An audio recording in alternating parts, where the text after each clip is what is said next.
شريك لك لبيك لبيك اللهم لبيك لبيك لا شريك لك لبيك إن الحمد والنعمة لك والملك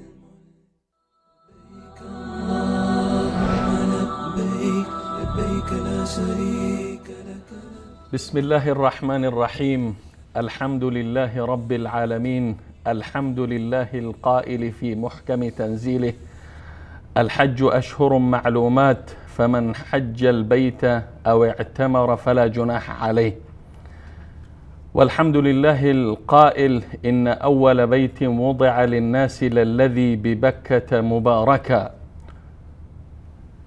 و درود و سلام بی پایان بر روان پاک حضرت سرور و سردار فرزندان آدم محمد ابن عبدالله و بر خاندان پاک گوهر او و راه روان راه او باد.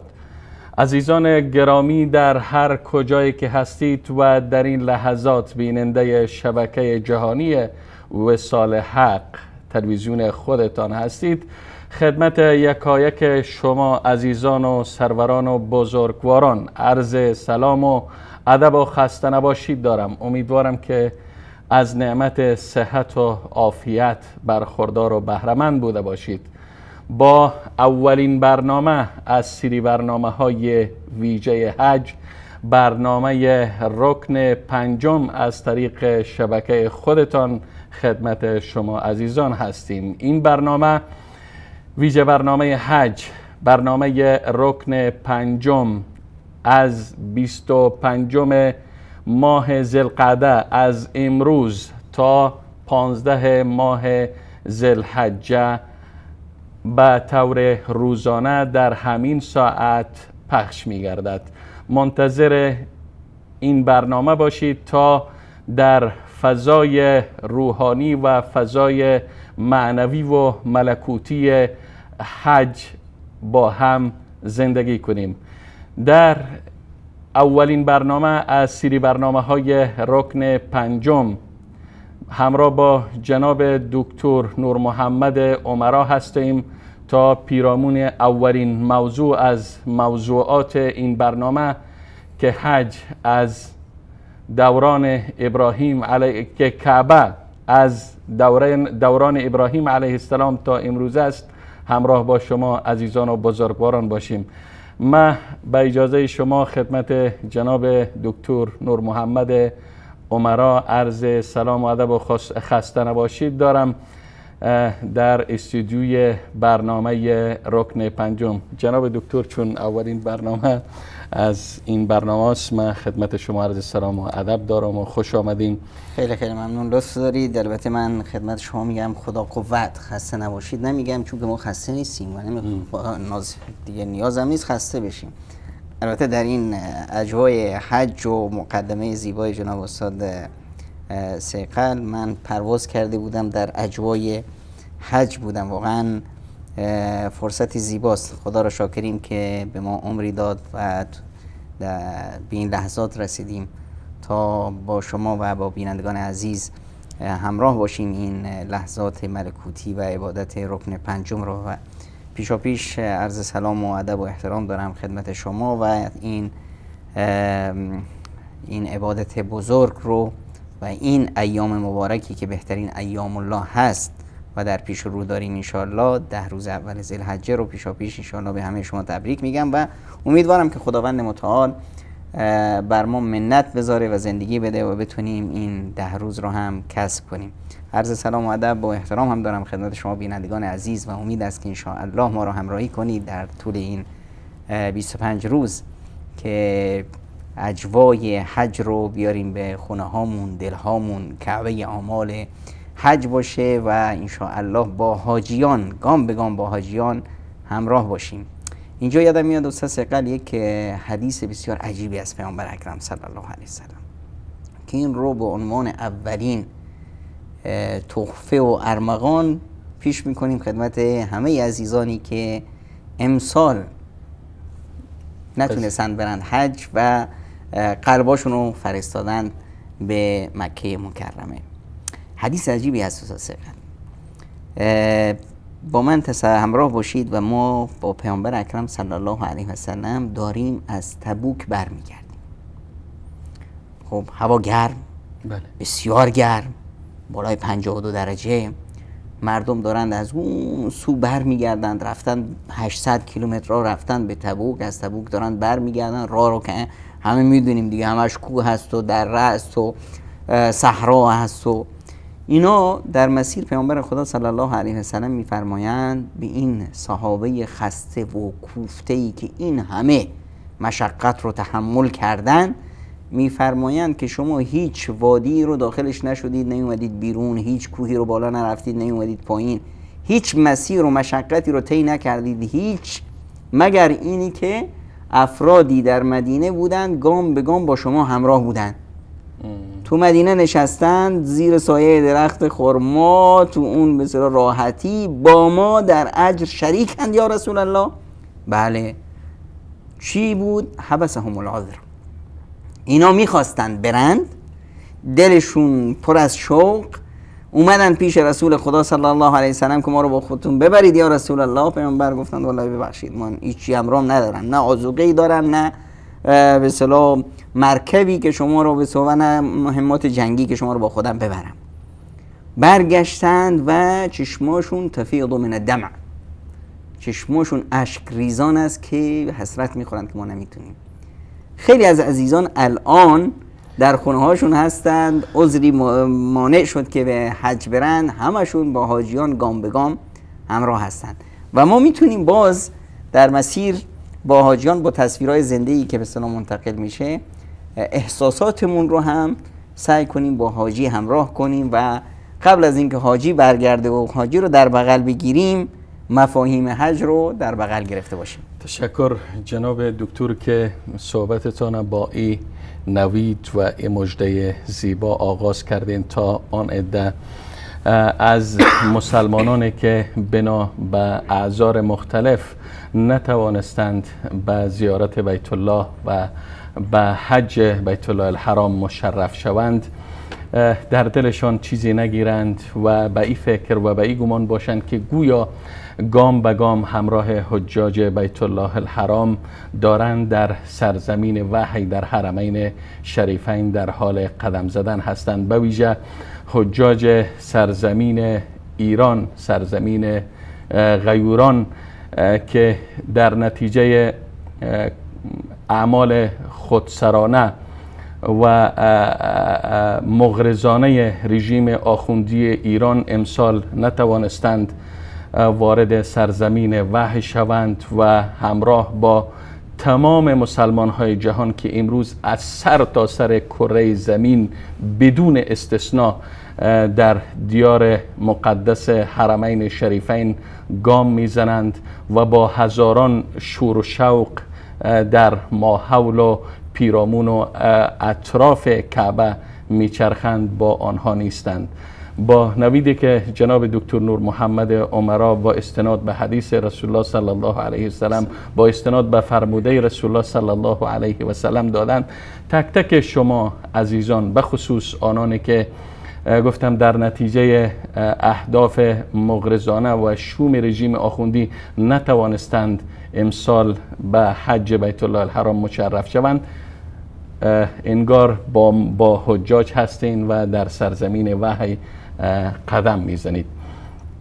خب در این روزها کاروانهای حجاج گروه گروه، دسته دسته، جوقه جوقه به سمت سرزمین حرمین شریفین از راه هوا، از راه دریا و از راه زمین وارد می شوند تا اینکه حج امسال سال 1437 هجری قمری را بجا آورند. اما متاسفانه باز هم بار دیگر میگم که برخی از مسلمانان به خصوص مسلمانان ایران زمین نتوانستند که امسال به سرزمین وحی مشرف شدند.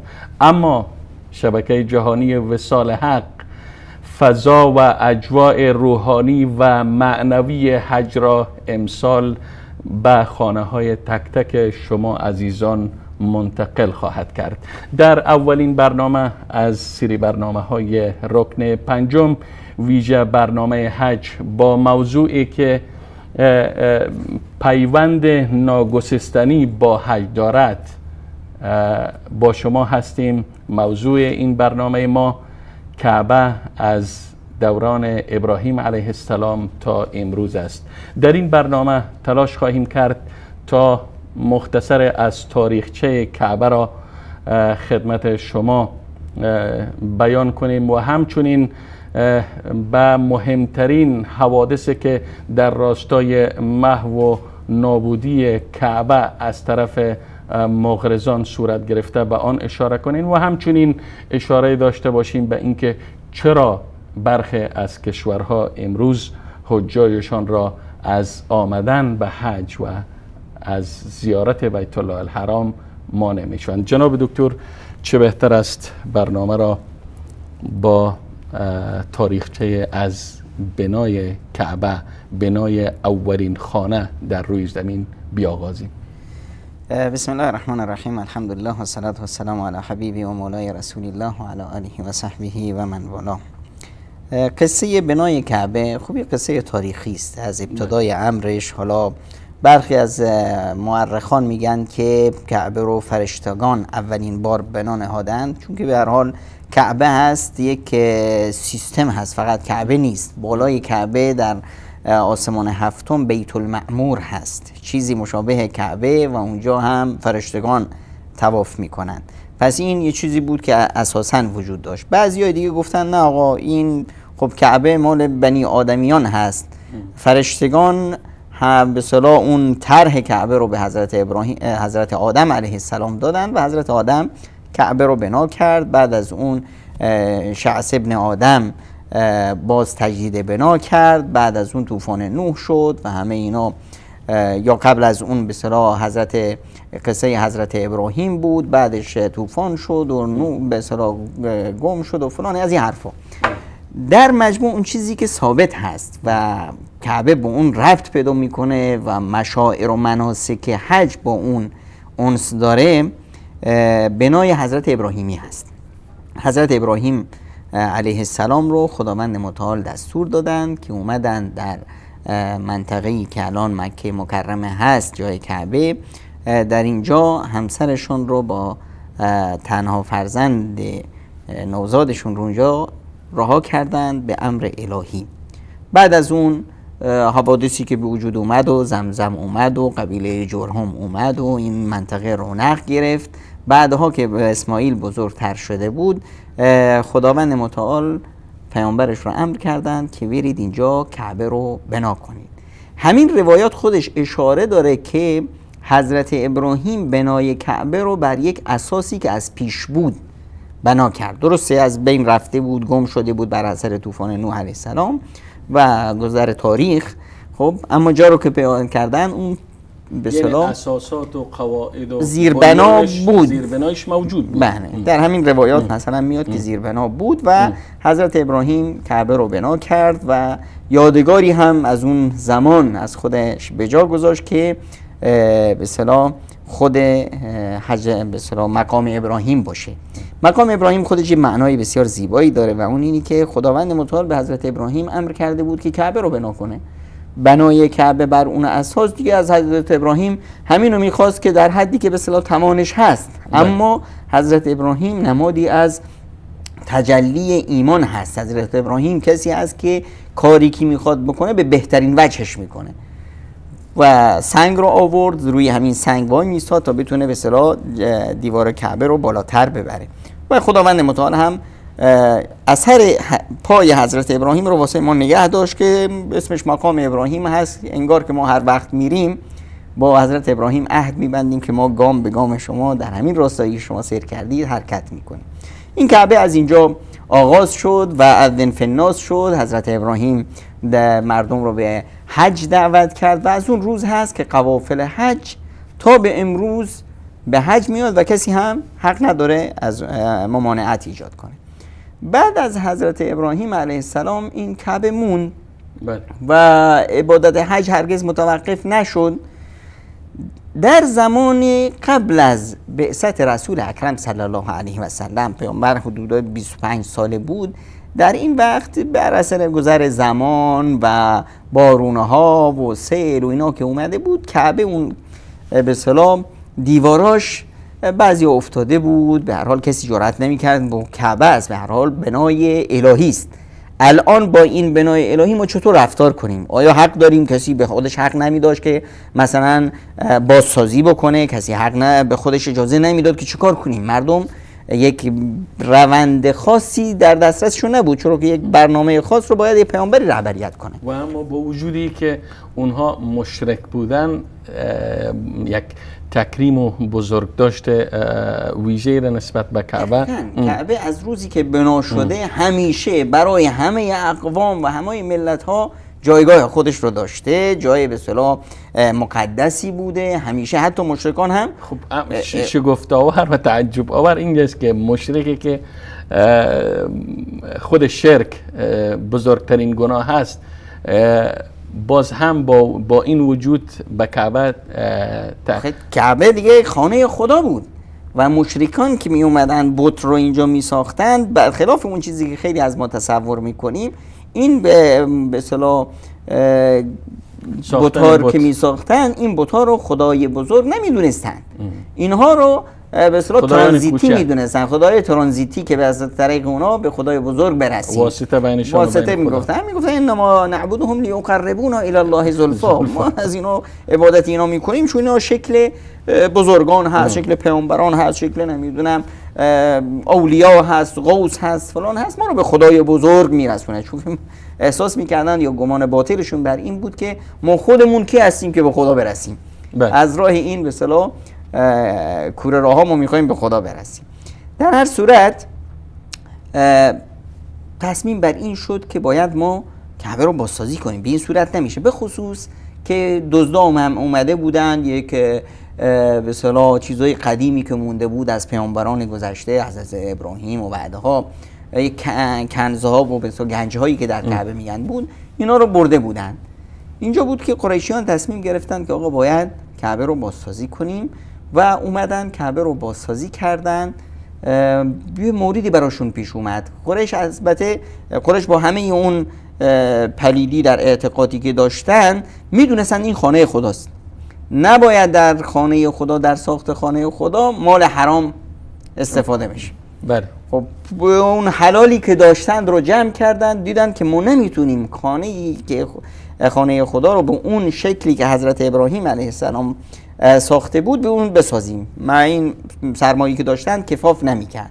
این بود که گفتن ما همون مقداری که میتونیم رو درست میکنیم، که کعبه رو به شکل امروزی قریشیان بنا کردن. اون قسمت اضافی که به اصطلاح توان مالیشون اقتضا نمیکرد، اون رو همینطور گذاشتن همین منطقه حتیم یا حجر اسماعیل باشه که جزئی از کعبه محسوب میشه. هر کسی که در اون منطقه، در اون نقطه نماز بگذاره گویایی که در داخل خانه، در داخل کعبه نماز گذاره. به اصطلاح این رو هم به بینندگان عزیز بگیم که همه میگن که ما آرزو داریم داخل خانه خدا نماز کنیم.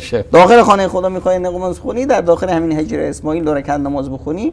این در حدیثی هم داریم که ام المؤمنین عایشه صدیقه رضی الله عنها میخواستن که داخل خانه نماز بخونن، پیامبر اکرم صلی الله علیه و سلم دستشون رو گرفتن، گفتن در حتیم نماز بخونی هم انگار که داخل خانه، چون که جزئی از کعبه هست. و به این صورت به اصطلاح برپا شد و حجر الاسود رو به اصطلاح به حضرت ابراهیم جایی که گذاشته بود، حجر الاسود به این معیار گذاشته بود که از کجا طواف شروع بشه. میخواستن که به اسماعیل گفتند اسماعیل جان یک سنگی بیار که جایی بذاریم که از اونجا طواف به اصطلاح شروع میشه. اسماعیل علیه السلام رفتن، بعد رفتن که به اصطلاح سنگی بیارند، از اون ور جبریل علیه السلام سنگی رو از بهشت آوردن که این حجر الابیض بود، در واقع حجر سفیدی بود که این رو خداوند متعال به عنوان یه رمز گذاشته بود که این به اصطلاح نمادی از قلب انسان هست. همونطور که قلب بر اثر گناه سیاه میشه، حجر الاسود هم بر اثر گناهان بنی آدم سیاه شد و اسمش شد حجر اسود. در حالی که یک درخشش خاصی میگن داشت، سفید بود، درخشش خاصی بود. میگن حضرت اسماعیل که دنبال سنگ بود آمد و برگشت و نزد حضرت ابراهیم این سنگ با این درخشش دید. گفت این سنگ کی برات آورد؟ جالب بود، گفت کسی آورد که نشیدتر از تو بود، فعالتر از تو بود. و این به اصطلاح بنای اول خانه خدا بود که به اصطلاح بعدن که بنای قریشیان که اومد اینجا گفتن که کیس حجر الاسود رو سر جاش بذاره. گفتن که آقا دعوا شده بود بین قریشیان تا اینکه رسول اکرم صلی الله علیه وسلم محمد امین در اون وقت جوان 25 ساله قریشی وارد شد و همه قبول کردن که پیامبر اون سنگ رو بذاره و بدین صورت بنای به اصطلاح زمان قبل از نبوت به اصطلاح صورت گرفت. بعد از اون حوادث خوب به هر حال گذر زمان بود، حوادث سیاسی به وجود اومد، جنگ ها در گرفت. در زمان به اصطلاح عبدالله ابن زبیری مقدار مثلا کعبه سوخت و اینا و سوختن کعبه هم معیارش این بود که اون پوششی که در روی کعبه بود اولین باری که از پادشاهان یمنی به نام تبع حمیری این اومده بود که به اصطلاح خانه خدا رو خراب کنه. مسیحی بود، اومده بود. بعد از اون به اصطلاح در مسیر به اصطلاح عقلش به کار افتاد که من چیکار دارم میکنم. بعضی از علمای نصرانی هم نصیحتش کردن که از این کارا نکنی که دیگه خداوند داغونت میکنه. اینجا بود که وقتی اومد خواست که به جای خرابی خواست توبه کرد و خواست که به اصطلاح خانه خدا رو تکریم کنه. حالا چیکار بکنم؟ گفت که بهترین چیز هست که من این رو یک لباسی براش تهیه کنم که اون کسوه کعبه از اونجا شروع شد. قبل از اون کسوه نبود.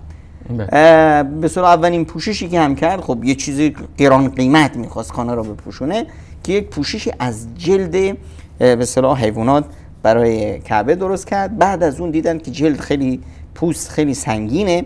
بعد از اون پارچه اومد. در مسیر راه به اصطلاح گذر تاریخ بسیار طولانی داره. اگر ما بخوایم پیرامون خود کسوه کعبه یا پرده کعبه یا پوش خانه اگر صحبت بکنیم خودش نیاز به یک برنامه مستقل داره. فقط می‌خواستم اینو به اصطلاح اشاره کنم که این به اصطلاح گمان نکنیم که مثلا سیاه بودن کسوه که چی هست مثلا باید باشه. نه، در طول تاریخ پارچه‌های سفید خانه پوشانده شد، با پارچه‌های سبز پوشانده شد، زرد پوشانده شد، قرمز و رنگ‌های مختلف تا وقتی به اصطلاح در قرون متأخر در ایام عباسیان دیگه پارچه سفید نمایشش زیباتر بود. جناب دکتر اگر اجازه بدین در این یک توقف داشته باشیم، یک میان برنامه کوتاه را همراه با بیننده های عزیز و گرامی ببینیم و بعدش بر بگردیم و موضوع ما رو انشالله ادامه بدیم. با هم میان برنامه میبینیم و برمیگردیم. لبيك اللهم لبيك لبيك لا شريك لك لبيك لبيك اللهم لبيك.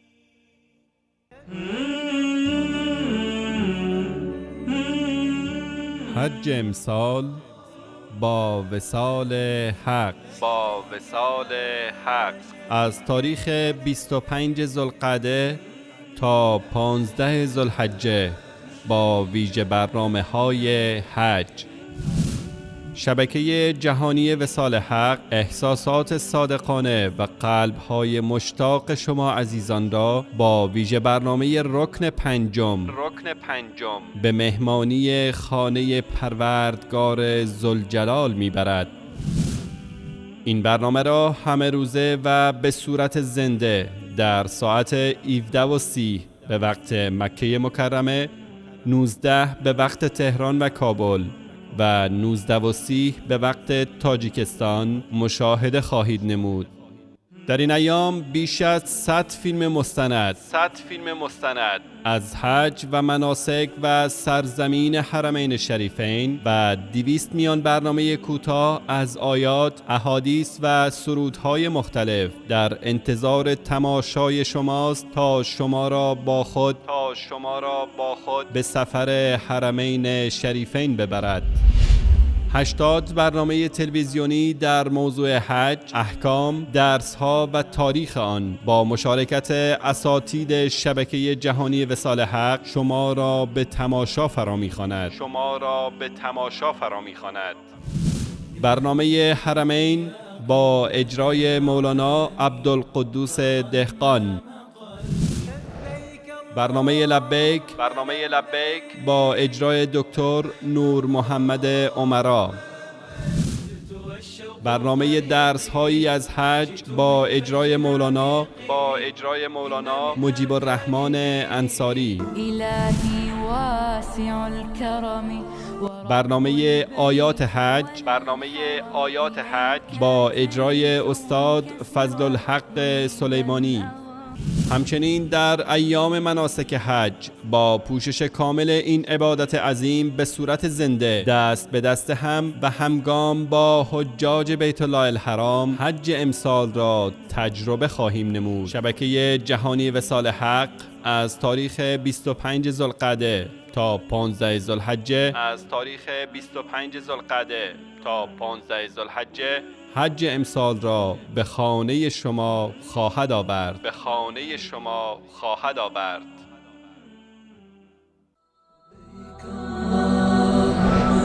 لبيك لبيك لا شريك لك لبيك إن الحمد والنعمة لك والملك لا شريك لك لبيك لبيك اللهم لبيك لبيك لا شريك لك لبيك إن الحمد والنعمة لك والملك. خب بینندگان عزیز و گرامی، با عرض سلام مجدد و دوباره خدمت شما هستیم و قبل از میان برنامه جناب دکتر نور محمد عمرا داشتند در ارتباط به سیر تاریخی بنای کعبه اشاره می کردند و فکر کنم جزئی از این سیر تاریخی یا این روند تاریخی باقی مانده بود. جناب دکتر، شما به بنای کعبه در دوره قریش یا در عهد قبل از بعثت پیامبر صلی الله علیه و سلم اشاره داشتین و اگر ادامه بتین تا ای که به امروز برسیم خیلی کوتاه. خلاصه بار بگم که به اصطلاح بر اثر گذر تاریخ و حوادث روزگار، حالا چه حوادث سیاسی بود یا چه گذر به اصطلاح زمانه، اینی که یه موردی هم بود که آیا کعبه رو ما به شکل زمان حضرت ابراهیم برگردونیم یا به زمان قریش در زمان پیامبر اکرم صلی الله علیه و سلم، که امام مالک رضی الله عنه یک قانون گذاشتن که آقا کعبه خانه خدا بازیچه حکام نباید باشه، به همین صورت که هست بذاریدش و به این صورت موند. بعدها به اصطلاح در زمانهای مختلف بازسازی شد که به اصطلاح آخرین موردی که تاریخ ذکرش میکنه در زمان سلطان مراد خان عثمانی بود و اخیراً هم که به اصطلاح در دوره حکومت سعودی بازسازی و ترمیم خانه خدا به دور دوام به اصطلاح حرم خانه خدا و اطرافش بازسازی میشه، توسعه میشه. اما یک بازسازی کلی که شده بود این در زمان ملک فهد بود که به اصطلاح یک بازسازی کلی شد و زیبایی و جالب این بود که در این بازسازی به هر حال به خاطر امکاناتی که وجود داشت اینا هرگز حرکت طواف یا حج یا هیچ چیزی به تعویق نیفتاد، در هیچ موردی به اصطلاح کار جریان داشت و امروز هم ما میبینیم که توسعه میشه، حرم گسترش پیدا میکنه و هیچ وقت حج به اصطلاح یا عمره توقف پیدا نکرد. امروز ما تقریبا از 5-6 سال به این طرف شاهد یک توسعه خیلی ها عظیم که در تاریخ نظیر نداشته هستیم که در اواخر عهد ملک عبدالله آغاز شد و امروز در عهد خادم حرمین شریفین ملک سلمان به دست بهره برداری سپرده شده که فکر کنم که عظیمترین و بزرگترین توسعه حرم مکی به شمار میره. اما این که بعدها چی میشه انتظار داریم که به می ترتیب و به می روال و به می منوال توسعه حرم مکی و توسعه حرم مدنی ادامه پیدا کنه تا تعداد بیشتر از زائران بتوانند حج بیت الله و رکن پنجم دین مبین اسلام را ادا کنند. خب جناب دکتر، البته در طول تاریخ کعبه و حرم دستخوش بازی یا دستخوش اهداف شوم دشمنان اسلام قرار گرفته و چند بار دشمنان دین، کسانی که میخواستند فکر میکردند که این حرم و این کعبه گویا بازار تجارتی است و به کشورهای خودشان منتقل کنند، در صدد از این برآمدند که کعبه را منهدم کنن، کعبه را محو کنن، کعبه را نابود کنن. اگر به این حوادث مهم و خطیری که در تاریخ رخ داده اشاره کنین، که فکر کنم یکی از او قضیه ابرهه است که قصد قرآن کریم مثلا اشاره داشتن و این ثابت است. سوره کاملی از قرآن کریم به این منوال نازل شد. حقیقتش اینه که به اصطلاح کعبه در طول تاریخ به هر حال یک نیزه‌ای بوده در قلب دشمنان و شیطان که همه بشریت میاند، همه مسلمان‌ها از همه جای دنیا میاند به یک مکان واحد، قبلهشون هست، به همونجا رخ دارند، همیشه به اونجا سفر دارند، هم از نظر مذهبی و دیانتی دنیا رو تحت شعاع قرار داده و هم از نظر اقتصادی اونایی که به اصطلاح و هم از نظر سیاسی این مرکزیت به اصطلاح همیشه بوده برای کعبه. یعنی جناب دکتر اگر اجازه بدین، خیلی جالب است که مسلمانان بدون استثناء و هیچ یک از مسلمانان، هیچ گروهی از مسلمانان در ای که کعبه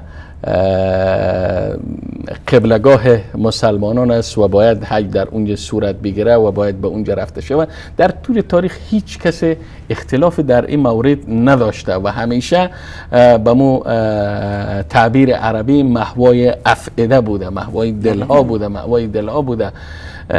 یعنی تعجب میکنیم که شاید جای تعجب هم نباشه که دشمنهای اسلام از این تجمع مسلمان ها، از این کنگره عظیم و کنفرانس و مؤتمر بزرگی که نظیرش در سطح دنیا هیچ وجود نداره، از این برآشفته و نگران نشد. و حق هم دارند که یک نیروی بزرگ اسلامی رو یک موردی هست که حالا شما مسلمان ها رو میتونی به جان هم بندازی با ترفندهای مختلف. آقا مرزبندی های سیاسی میذاریم، آقا نمیدونم مسائل قومگرایی رو مطرح میکنیم، پررنگش میکنیم، مسائل مختلف رو میتونیم، اما باز میاد آخر سال که شد کعبه اینا رو جمع میکنه دور هم.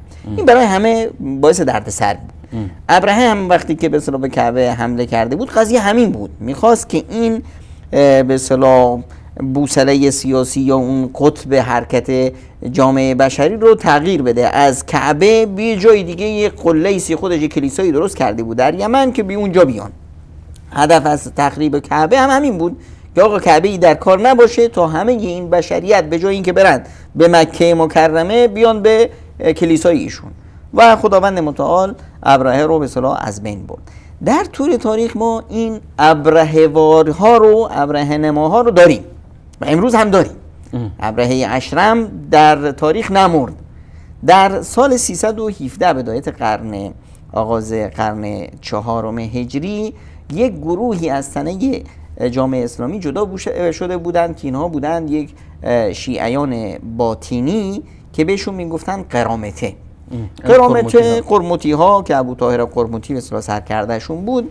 اینا در اون وقت یک گروهی دیگه ای از شیعیان قدرت گرفته بودند در مناطق مغرب عربی و در نمیدونم مصر به اصطلاح پادشاهیشون بود به نام فاطمی ها. فاطمی ها از قرمطی ها خواستند که قرمطی ها برای فاطمی ها نقش قالتاق و به اصطلاح یک نقش وحشیه ها رو بازی میکردن. از اونا خواستن که آقا شما برید این کعبه رو که مرکز تجمع اسلامی هست این رو از بین ببرید. همیشه اونهایی که از تنه اسلام جدا می شدن در طول تاریخ خب حرف از اسلام می زدن، یعنی اسماعیلی ها و نمیدونم اثناعشری ها و نمیدونم فاطمی ها، اینا میخواستن بگن اسلام واقعی، اسلام ناب محمدی ما هستیم. تا الان همین این حرف رو میشنویم ازشون، اسلام ناب محمدی و فلان از این حرفا. خب حالا شما اسلام ناب محمدی هستید، چه دلیل و مدرکی میتونید داشته باشید؟ یک دلیل محسوسی که جانب فیزیکی رو پررنگ میکنه خود به اصطلاح چیره شدن بر کعبه هست. حالا این فاطمی ها و قرمطی ها میدیدن که چیره شدن بر کعبه این امکان نداره، یک اقلیتی هستیم و اگر اومدیم مکه و مکرمه رو تسخیر کردیم به هر حال دنیای اسلام بیدار میشه و ما رو میزنن، نفله میکنن. اینجا بود که تصمیم گرفتن ما بیاییم یک کعبه دیگه درست کنیم. اومدن در شرق عربستان در منطقه قطیف که منطقه بهش میگن حجر، در اونجا اومدن یک کعبه واسه خودشون درست کردن. حالا گفتن که خب این کعبه رو که ما درست کنیم باید یه چیزی از کعبه اصلی داشته باشیم تا این رونق پیدا کنه. این بود که بنا به دستور فاطمیان این قرمطی ها اومدن حمله کردن به خانه خدا و انسان های بسیار وحشی بودن. اومدن حاجیان رو کشتن، کشتار بزرگی به راه انداختن، خونریزی بزرگی. 30,000 حاجی رو در اون زمان 30,000 گردن زدن و اینا رو به اصطلاح بعضیاشون رو در مطاف، بعضیاشون رو در چاه زمزم انداختن و حجر اسود رو دزدیدن که این حجر اسود بشه چی؟ یک نمادی از به اصطلاح کعبه که ببرن اونجا و مسلمون ها رو به اون طرف بکشونن و بردن هم. حجر اسود چیزی حدود بیش از 20 سال پیش اونها موند. پادشاهان مختلفی سعی کردند به اصطلاح ازشون بگیرن، خواستن حتی مقام ابراهیم رو ببرند. اهل مکه زرنگی کرده بودند، مقام ابراهیم رو پنهان کرده بودند. در هر صورت اینها یک کشتار بسیار بزرگی به راه انداختند و به این صورت حجر اسود 20 سال اونجا بود تا یکی از پادشاهان این رو ازشون خرید و در یک جشن بزرگ حجر اسود که الان تکه تکه شده بود بازگردانده شد، به جایی که امروز هست گذاشته شد که همون الان که ببینیم حجر اسود اون حجر اسود کامل نیست، به عبارت از 8 تکه کوچیک که اینها رو با یک خمیر خاصی به هم چسبوندن و به اصطلاح در جاش نصب کردن و اون به اصطلاح پوشش نقره‌ای رو هم روشون انداختن. این حکایت قرمطی ها بود. حالا این قرمطی ها یعنی این اولین جنایتی است که بعد از جنایت ابرهه در حرم مکی به وقوع میپیونده و شاید حتی بزرگتر از جنایت ابرهه باشه، دزدیدن حجر الاسود و از همه مهمتر قتل 30,000 حاجی، 30,000 احرام بتن، 30,000 کفن پوش در حرم مکی که شاید باور کردن این واقعه و این حادثه برای بعضی ها گران باشه، شاید باور نکنن جناب دکتر. واقعا هم باور کردنی نیست. یک فاجعه بزرگترین فاجعه ای که در تاریخ مکه مکرمه مشاهدش بودیم همین بود. یک فاجعه بسیار بد و جنایت هایی که به اصطلاح ابوطاهر قرمطی و شیعان قرمطی اسماعیلی با توطئه شیعان فاطمی این رو به ثمر رسوندن. چرا؟ چون که مذهبی که به اصطلاح خودش رو به اسلام منسوب میکنه یک نوع حقد، کینه ای رو در اتباعش به اصطلاح پخش میکنه. دقیقاً این تصاویری که امروز ما در سوریه و در عراق شاهدش هستیم این در اون روز صورت گرفت که می اومدن قرمطی ها حاجی ها رو سر میزدن با به اصطلاح زنهای همین حاجیان روی جسد به اصطلاح حاجی که در خون غلطیده روی اون عمل فاحشه انجام میدادن و کارایی انجام میدادن که تاریخ بشر به اصطلاح به وحشیگری اونها کم سراغ بود. همان گونه جناب دکتر که من گفتم، یعنی باور کردن از این، تصدیق از این شاید بسیار سخت باشه، اما حوادث امروزی که ما چنان که شما اشاره کردین شاهدش هستیم، امروز آنچه که در فلوجه عراق دیده میشه، آنچه که در حلب سوریه و شهرهای دیگر سوریه دیده میشه، امروز این تعجب و این ناباوری را میزده. بله میزده، یعنی با انسان باور میکنه که واقعا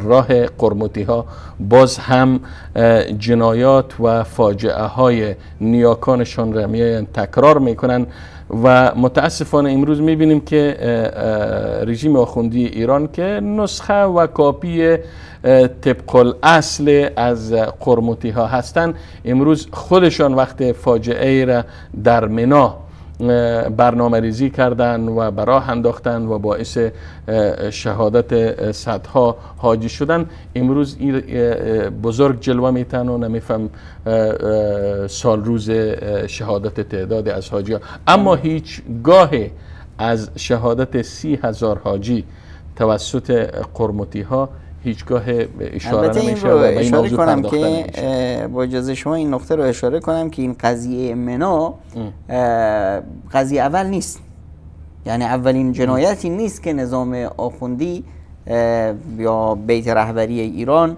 در حج این رو رهبریت میکنه. قبل از این آقای خامنه ای در زمان خود خمینی هم این جنایت ها بود. در اولین باری که به اصطلاح حکومت سعودی به اصطلاح جلوی یک فاجعه بسیار وحشتناکی رو گرفت که خواست خدا بود که این گرفته بشه و الا یک فاجعه خونینی بود که دیگه واقعا چهره به اصطلاح بشریت رو دگرگون میکرد. شما تصور کنید در سال 1406 هجری که همون به اصطلاح مصادف 1986 میلادی باشه، سپاه پاسداران ایران اومده بود در ساکای حاجیا به طریقه بسیار ماهرانه 51 کیلو مواد منفجره C4 رو جاسازی کرده بود در بیش از 90 ساک. اینا به صورت بسیار حرفه‌ای اینا جاسازی شده بود که به اصطلاح شکر خدا الحمدلله اینا در فرودگاه جده گرفته شده. اگر خدایی نکرده این به اصطلاح به داخل مکه میرسید و چه فاجعه ای که اینا میتونستن به بار بیارن. 51 کیلو مواد منفجره واقعا چیز هولناکی بود. اما متاسفانه اینا درس نگرفتن. این در سال 1406 بود. یه سال بعد در سال 1407 یعنی 1987 اینا اومدن یک فاجعه دیگری رو در مکه به اصطلاح مدیریت کردند. اومدن افراد زیادی از سپاهیان اون سال به اصطلاح اعزام شدند با لباس حاجی، همشون با خودشون عکسای خمینی رو داشتند و پلاکاردهای بزرگ و فلان و همه هم آموزش دیده. اومدن و یهو ریختن در ایام مناسک حج، ریختن به خیابونها و به اصطلاح شعار خمینی و نمیدونم عکسای خمینی و پلاکاردها رو راهها رو بستن، درگیر شدن با نیروهای امنیتی که به اصطلاح این نیروهای امنیتی که در حج هست اینا نیروی نظامی نیست، اینا یک افرادی هستن که بیچارا رو میارن برای ترتیب حج و خدمت. خب توقعی از این نمیره جناب دکتر که مسلمانی که برای حج میایه بیای فضای حج، بیای فضای معنوی حج برهم بزنه و مختل کنه؟ هیچ انسان این کار رو نمیکنه، حالا چه برسه که به اصطلاح مسلمونی که برای حج اومده باشه، مگر همچنین قرمطی ها و انسان‌های اما امروز جناب دکتر، امروز به حمد و منت الهی امروز عربستان سعودی این نیروهای ویژه به نام نیروهای امنیت حج و عمره تشکیل داده به خاطر جلوگیری از وقایعی که احتمال داره هر وقت صورت بگیره و قرمطی های امروز راه قرمطی ها ببینید از قرن 4 بود. الان ما کجا هستیم؟ اصلا به عقل هیچ حکومتی نمیرسید که مثلا یک قرمطی های جدیدی بیان و بخوان مسلمون های حاجی که اومدن اینجا که نه سلاحی چی لباس هم ندارن اینها رو بیاد به اصطلاح بکشه و از بین ببره.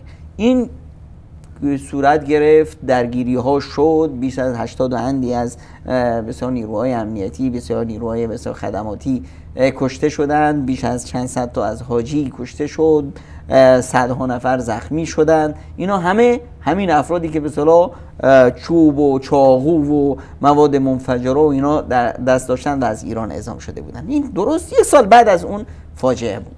باز هم اینا درس و عبرت نگرفتن و این حقد و کینه‌ای که داشتن رو عملی کردن. بعد در سال 1989 یعنی 2 سال بعد از این حادثه اومدن باز از راه به اصطلاح جیره‌خوانه‌های حزب اللهی و تحت رهبریت مستقیم آقای خامنه ای اومدن انفجارایی رو در محیط کعبه در ایام مناسک حج انفجار کردند و خیلی از مردم رو به شهادت رسوندند. باز هم عبرت نشد تا سال گذشته که به سال 2015 که اومدن با گازهای سمی صدها نفر از حاجیان بیگناه مظلوم رو به خفه کردند و یک جنایتی به راه انداختند که واقعا باعث شرمساری هست در تاریخ بشریت متاسفانه. و امید هست که امسال حداقل این به اصطلاح حقدشون رو عملی نکنند و یک بدنامی و یک چهره ننگ دیگه، یک نقطه ننگ دیگه در تاریخ بشریت ثبت نکنند ان شاء الله. جناب دکتر، یعنی واقعا تعجب است که امروز ما میبینیم که تقریبا در حدود 200 کشور جهان در دنیای امروزی 200 کشوری که وجود داره، البته همه اینها بخصوص به ویژه حتی کشورهای اسلامی هیچ کدام از اینا اگر بگیم که همسویی و همخوانی 100% با سیاست‌های سعودی ندارن هیچ کدام. یعنی هر کدام نقاط اختلاف وجود داره، شاید نقاط التقا و نقاط تقاطع هم وجود داشته باشه، اما با این وجود هیچ سراغ نداریم که کشور به خاطر اختلافاتی که داره با عربستان سعودی مانع رفتن حجاج و زائران خود به حرم مکی یا حرمین شریفین شود. هیچ وقته. و حکومت سعودی هم اختلاف سیاسی با کشورهای جهان هیچ وقت وسیله و ذریعه برای ممانعت حجاج کشور قرار نداره و این حق را هم نداره و اجازه داده. امسال متاسفانه ما شاهد هستیم که با وجود ای که تقریبا 2-3 ماه قبل هیئت ایرانی اینجا به مکه مکرمه آمد و با مقامات حتی حج و حتی عمره کردند و تحایف و هدایای هم گرفتند و حکومت سعودی به هر گونه که بود خواست که مانع آمدن حجاج ایرانی نشه، بلکه با سینه فراخ از اونها استقبال کرد. اما متاسفانه رژیم ایران همیشه همواره در صدد است که با بهانه‌های واهی و با تبلیغات زهراگینی که امروز در رسانه‌های ایران داره انجام میده، مثلا ما میبینیم در مطبوعات ایران چی میگذره، در تلویزیون‌های ایران، در شبکه‌های اجتماعی چی میگذره، امروز به هر عنوانی که شده و به هر بهانه‌ای که شده میخواهند حکومت سعودی را مقصر بدانند که گویا حکومت سعودی مانع حجاج ایرانی شده. و دیدیم که چند روز قبل حکومت سعودی باز هم اعلان کرد که حجاج ایرانی که از خارج ایران عزم سفر حج دارند هیچ ممانعت وجود نداره. حال به نظر شما جناب دکتر چرا ایران هر سال تلاش میکنه که با مختل کردن پروسه حج مانع رفتن حجاج شد؟ چه انگیزی باعث ازی شده؟ ببینید این کودتایی که در ایران صورت گرفت و در پی اون آقای خمینی و این عقل پوسیده قرون وسطایی به اصطلاح انحصار طلبانه بر ایران چیره شد، خب اینا از روز اول که اومدن گفتن که ما رهبر مسلمان‌های جهان هستیم. تا الان هم همین صداست که رهبریت مسلمان‌های جهان با ماست. اما خب با چی دلیل؟ من تعجب میکنم با چی دلیل میخوان که مثلا این رو یه چیزی بر مثلا جامعه بشری تحمیل کنن، بر جامعه اسلامی. اما خب چیزی هست که مثلا وصله‌ای هست که پینه زدنش مشکله. شما مثلا کل تشیع دنیا رو، حالا شیعه نمیدونم اثنا عشری باشه، فاطمی باشه، نمیدونم قرموطی باشه، حالا نمیدونم اسماعیلی باشه، خود اونها قبول ندارن جناب دکتر. حتی همه اینا با وجودی که یکدیگر رو تکفیر میکنن قبول ندارن. خب مذهب شیعه اساسا این مذهب تکفیری هست که هیچ کس رو غیر از خودش قبول نداره. هر یک مذهبی هر یک شعبه‌ای هم ازش جدا میشه دیگران رو تکفیر میکنه، بازم میگه او من به خوب نقطه جناب دکتر اشاره کردین. امروز میگن که بهترین وسیله دفاع از نفس هجوم است. اینا امروز هی دارن در از طریق رسانه ها تکفیری ها و تکفیری ها و تکفیری ها، اینا میخوان که همه صفت که در خودشان وجود داره دیگران منتقل کنن تا بگن که ما مثلا به این مرض دچار نیستیم. المهم اینا ببینید، اینا کل اینها رو اگر در یک قالب جمع کنیم اینا میشن بین 8% و 5% تا 8% از جمعیت مسلمان ها رو میخوان تشکل بدن. حالا این 5% چطور میتونه یا 8% چطور میتونه بر 92% از جامعه اسلامی غلبه پیدا کنه؟ اینه که میخواستن، هدف اول این بود که ما بیاییم کعبه و حرمین شریفین رو از دست حکومت سعودی جدا کنیم. این همه این تلاش ها برای همین بود. شعارهایی که تو ایران سر میدادن تبت یدا ابی لهب بریده بود دست فقط آقا حرمین رو از دست وهابیا آزاد کنید و فلان، از همه این شعارها فقط واسه این بود که منطقه رو با آشوب بکشن و به گونه‌ای بتونن خودشون رو به حرمین برسونن. اگر حرمین رو به دست بگیرن اون وقت دیگه یک تریبون دارن، میتونن بگن که ما رهبر مسلمانای جهان هستیم. اما خب این تحقق پیدا نکرد. همه این کارا رو کردن، همه این تلاش ها رو کردن، همه این ثروت ملت مظلوم ایران رو میگیرند، از لقمه لقمه از دهن کودکان یتیم ایرانی میکشند، ملت رو به فقر کشوندن که این ثروت رو خرج کنن، جیره‌خوار بخرن، نمیدونم نوکر درست کنن، حزب الله در لبنان درست کنن، در انصار الله و فلان و فلان ها درست هشت کنن، مردمی یا فاطمیون و زینبیون و ملیشیات و فلان و همه اینا رو درست کردن، به هدفشون نرسیدن. در این حال یه مورد دیگه هم هست در کنار اصطلاح قضیه عبادیشون یا مذهبیشون، اینه که سعی دارن الان که این جنبه اقتصادیشو هم در نظر دارن که آقا این آخوندی که مصدر روزیش، مصدر درآمدهای هنگفتی که داره این مزارات هست. بله. قبرهایی که اینجا و اونجا ساختن، کربلا و اینا، ایران تونست در طی مدت زمانی کوتاه این بساط درآمد بزرگی که در عراق بود، اساساً در نجف و کربلا بود، این رو بکشه بیاره داخل ایران و قم و مشهد رو پررنگ کنه. حالا باز هم میبینه که این ملت ایران دارن میرن به حج، شیعان دنیا میرن به حج، این سرمایه‌ای که به صلاح میره در حج چرا نیاد در قم و مشهد؟ این بود که یک روایت هایی درست کردن که نمیدونم یک زیارت به قبر فلان اینقدر حجی از 1000 حج بهتره، از 1000 حج بهتره. این روایت های ساختگی رو درست کردن، اما خب باز هم مردم قبول نداشتن.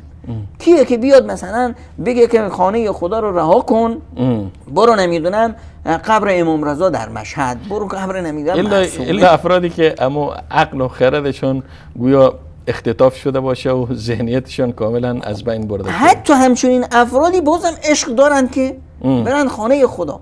بعد یه چیزی هم که جالب توجه بود اینه که هر حاجی که می اومد از ایران، خب این رو میگرفتن خوب شستشوی مخیشو میزدن، شستشو میدادن که آقا وقتی رفتی اونجا این توری هست و فلان هست و وهابیا قورتت میدن و چه مواظب باش و فلان.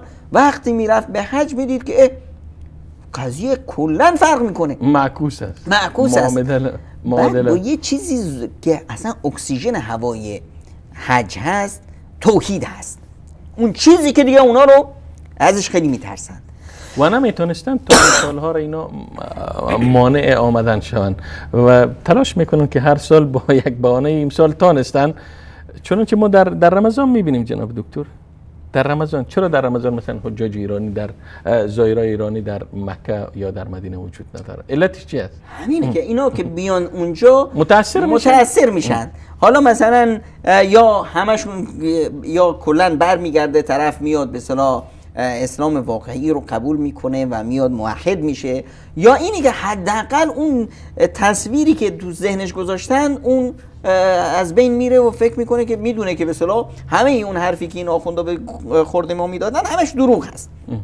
هر حاجی ایرانی که از حج برمیگرده در واقع این مذهب ساختگی رو اونجا به اصطلاح از بین میبره. الاقل دروغشان افشا میشه. این شده که به اصطلاح الان در ایران ببینید استاد سقر عزیز، یک آخوند نمیتونه از خونش تا بازار با لباس آخوندیش بره. ملت ازشون متنفر شدن، همه میدونن اینا چوپون دروغگو هستند، همه اسمشون گذاشتن پینوکیو و نمیدونم دروغگو و نمیدونم فلان. الان باعث مردم دارن مسخرهشون میکنن. چهره این آخوند دروغگو الان برملا شده. الان همه این ترفندها واسه همینه که بگن آقا این کارو ما نکردیم، دیگران شما رو نمیذارن. جالب اینجاست که حکومت سعودی هم خیلی زرنگ بوده، امسال گفته که آقا به اصطلاح ایرانیای عزیزی که نمیتونن به حج بیان، نمیذارنشون به حج بیان، میتونن برن از هر جای دنیا از اونجا به اصطلاح ویزا بگیرن بیان قدمشون هم رو چشم. خب اینا هر طوری میخوان که به اصطلاح یه جوری به اصطلاح تبلیغات سو کنن، فایده نداره. الان دنیا عوض شده و چش و گوش مردم بازه. جناب دکتر به این ترتیب رسیدیم به پایان برنامه. اگر گفتنی دارین تقریبا نیم دقیقه دیگه هم وقت دارین جناب دکتر، و الا برنامه را خاتمه میتین. اگر شما اجازه بدین فقط من به عزیزان عزیز ایرانیمون این رو بگم، اونایی که دست و پایی دارند و میتونن حرکتی کنند و وضع حالی دارند، این فرصته برند از هر کشوری و این فرصت حج رو از دست ندن. اما اونایی که به اصطلاح توانش رو ندارند و نمیتونن، با به اصطلاح ویژه برنامه‌های حج ما همراه باشن تا این فضای حج در همه خانه ها باشه، و اونهایی که به اصطلاح سعی کنید این پیام رو به همه برسونید. حالا هر یعنی جناب دکتر، ما تقریبا 2 روز قبل یکی از مقامات رد بالای سازمان حج و زیارت ایران گفته بود که سعودی این حق را نداره که حجاج ایرانی را از خارج ایران فرا بخوانه. این حق سعودی نیست و نمیتونن که اصلا ویزا یا روادید دریافت کنن. اینها حتی میخوان که مانع شون، دارن دیوونه میشن. دنیا عوض شده. خب اینه که ما باید در داخل ایران نذاریم که اینها مخ ما رو بزنن. این برنامه هایی که به اصطلاح میاد، این نمیدونم کلیپ هایی که به اصطلاح حق تهیه میکنه، شبکه‌های توحیدی تهیه میکنن، هر یکیمون سعی کنیم این رو به همه جامعه ایرانی برسونیم تا واقعیت این آخوند مکار برملا بشه و بتونیم اینها رو مجبور کنیم تا اون به سیاست های کینه‌توزانه‌شون رو بر ما تحمیل نکنه. تشکر جناب دکتر نور محمد عمرای عزیز که در نخستین برنامه از سری برنامه های رکن 5 ویژه برنامه حج در استودیوی این برنامه حضور یافتین و پیرامون اولین موضوع از موضوعات این برنامه همراه با ما و بیننده های عزیز و گرامی بودین. عزیزان گرامی، منتظر بقیه برنامه های ما باشین تا با فضای حج زندگی کنین و ما هم تلاش خواهیم کرد و آخرین تلاش خود را به خرج خواهیم داد تا فضای ملکوتی حج را به خانه های تک تک شما عزیزان منتقل کنیم. تا برنامه فردا همه شما سروران و بزرگواران را به پناه حضرت یکتای بی همتا می سپارم. خداوند یار و نگهدارتان و السلام علیکم و رحمت الله تعالی و برکاته.